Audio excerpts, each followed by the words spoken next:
Hello students, welcome to my channel Science with Shivani ma'am. And today's we discuss about the topic respiration in biology. Respiration means swation. Respiration, a process by which oxygen is taken in and carbon dioxide is given out.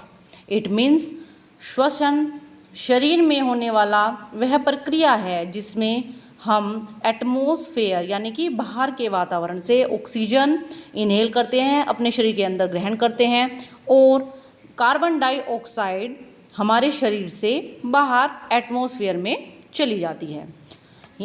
Hindi में proper समझेंगे, वह प्रक्रिया जिसमें oxygen शरीर के अंदर जाती है और कार्बन डाइऑक्साइड बाहर निकलती है।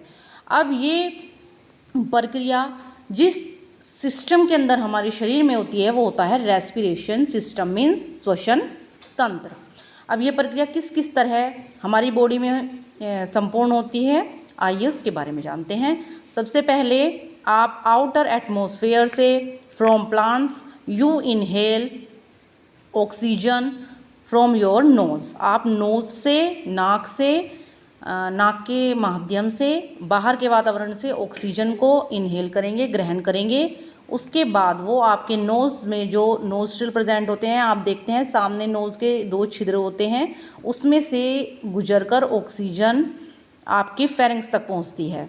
जब वह आपके नोस्ट्रिल से लेकर नेज़ल कैविटी से होती हुई, ये नेज़ल कैविटी है, फेरिंग्स तक पहुंचती है, तो वहाँ पर एक म्यूकस मटेरियल होता है, चिपचिपा पदार्थ, जो बाहर के वातावरण से आने वाली अशुद्ध हवा में जो डस्ट पार्टिकल्स होते हैं उनको वहीं हेयर होते हैं नेज़ल कैविटी में, वो उन्हें वहीं रोक लेते हैं।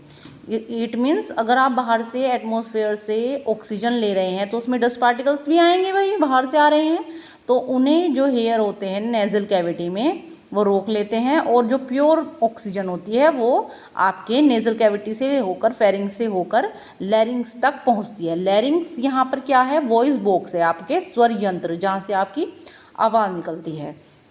अब ये ऑक्सीजन आपके नेज़ल कैविटी से फेरिंग्स में गई, फेरिंग्स से लैरिंग्स तक आई और यहाँ से वो ट्रैकिया में होकर गुजरती है।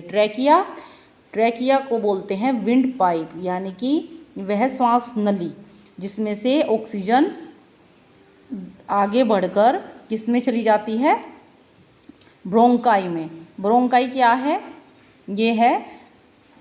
ये विंड पाइप जो है आगे चलकर 2 पार्ट में डिवाइड्स हो गया है, उसको बोलते हैं ब्रोंकाई। और फिर ये 2 पार्ट्स आगे चलकर बहुत सारे पार्ट्स में डिवाइड हो जाते हैं, उनको बोलते हैं ब्रोंक्यूल्स। ये वायु को आपके लंग्स तक पहुंचाते हैं और इसके बाद ब्रोंक्यूल्स से होकर वो एल्वियोली में पहुंचती है। एल्वियोली जो है वायु के कोष्ठक होते हैं, थैलीनुमा स्ट्रक्चर होते हैं, जिसमें ये ऑक्सीजन लंग्स में स्टोर हो जाती है और यहाँ से वो आपके ब्लड में पहुँच जाती है। ब्लड में जहाँ पर माइटोकॉन्ड्रिया होते हैं उसमें क्रेब्स साइकिल का प्रोसेस चलता है, वो हम आगे माइटोकॉन्ड्रिया में डिस्कस करेंगे। उसके बाद आता है क्या, ये डायाफ्राम, ये जो होता है डायाफ्राम, जिनको मध्यपट भी बोलते हैं, इसका वर्क ये है कि ये जब आपने ऑक्सीजन तो इनहेल कर ली, अब आपकी बॉडी से कार्बन डाइऑक्साइड भी तो रिलीज होगी, तो ये कार्बन डाइऑक्साइड को जब ये ऊपर को धकेलता है तब वो कार्बन डाइऑक्साइड आपके उसी मार्ग से होती हुई जिससे आपने ऑक्सीजन को इनहेल किया था, वो वापस कार्बन डाइऑक्साइड जो है उसी रास्ते से होती हुई आपके माउथ और नोज से बाहर निकल जाती है। इस प्रकार ये जो प्रोसेस होता है रेस्पिरेशन आपके लंग्स तक इस तरह प्रोसीड होता है। यानी कि दोबारा से समझेंगे, फर्स्ट ऑफ ऑल आपने ऑक्सीजन इनहेल की, वो कहाँ पर पहुँची, नोज से, नोस्ट्रिल से होती हुई, नेज़ल कैविटी से होती हुई आपके फेरिंग्स को ग्रसनी बोलते हैं, फेरिंग्स से होती हुई आपके लैरिंग्स स्वर यंत्र यानी कि वॉइस बॉक्स तक पहुंची। उसके बाद वो विंड पाइप जिसको ट्रैकिया भी बोलते हैं, हिंदी में वायु नली भी बोलते हैं, वहाँ से गुजरकर वो कहाँ चली जाती है, आपके ब्रोंकाई में। ब्रोंकाई क्या है, ट्रैकिया आगे चलकर लंग्स में 2 पार्ट्स में डिवाइड हो गया है, वो है ब्रोंकाई। ब्रोंकाई से वो 2 पार्ट्स में डिवाइड था, अब वो बहुत सारे पार्ट्स में डिवाइड हो गया है, उन्हें बोलते हैं ब्रोंक्योल्स वहाँ चली जाती है। ब्रोंक्योल से होकर वो वायु कोष्ठ को एल्वोली में पहुँचती है। एल्वोली में यहाँ पर 300 मिलियंस तक ये होते हैं। यहाँ से ये आपके ब्लड्स में ट्रांसफ़र हो जाती है। डायाफ्राम कार्बन डाइऑक्साइड को बाहर आपके लंग्स के थ्रू ट्रैकिया से होता हुआ वापस नेजल कैविटी से बाहर रिमूव कर देता है। इस प्रकार ये प्रोसेस पूर्ण होता है। अब ये आप रेस्पिरेशन यानी कि श्वसन तंत्र की प्रोसेस को आप अच्छे से देख चुके हैं, डायग्राम देख चुके हैं। ये ग्राफिकल डायग्राम आपका हो गया है। अब आप देखेंगे कि ये जो इनहेल और एक्सहेल हुआ है, 2 पार्ट्स में हमारी बॉडी में रेस्पिरेशन प्रोसेस कंप्लीट होता है। फर्स्ट है जिसको इंस्पिरेशन या इनहेलेशन बोलते हैं। इसका मीन्स है enter atmosphere air into the lungs bye mouth और नोज।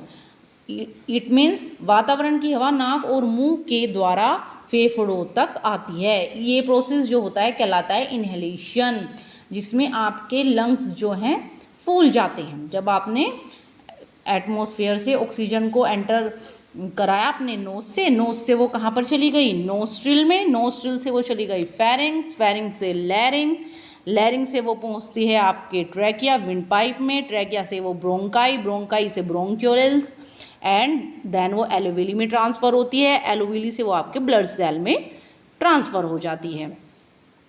अब ये प्रोसेस जो होता है ये बोला जाता है इंस्पिरेशन या इनहेलेशन, अंतः श्वसन। अब बाहर जाने का भी प्रोसेस होगा। जब हम किसी से कुछ ले रहे हैं तो उसे वापस भी तो देना होता है। जैसे आप बर्थडे पार्टी में किसी को गिफ्ट देते हैं उसके बर्थडे पर, तो वो आपको रिटर्न गिफ्ट भी तो देता है। इसी तरह से यहाँ इनहेलेशन के बाद क्या होगा?